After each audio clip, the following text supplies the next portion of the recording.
ఈ రోజు మనం శతదౌత ఘృత చేయబోతున్నాం. మీరు దీన్ని బాడీకి వాడాలనుకుంటే గేదె పాలతో చేసిన నెయ్యిని వాడండి.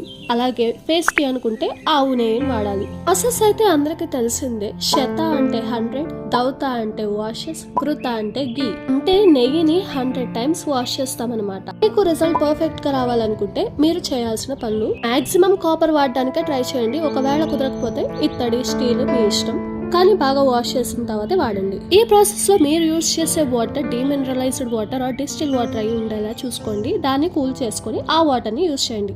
ఒకవేళ అది అవైలబిలిటీ లేదంటే మీరు తాగే వాటర్ ని బాగా బాయిల్ చేసి కూల్ చేశాక వాడండి. ఒక సైకిల్ అయిపోయిన తర్వాత ఆ వాటర్ మొత్తాన్ని పారపోసి నెక్స్ట్ సైకిల్ కోసం ఫ్రెష్ వాటర్ యూజ్ చేయండి.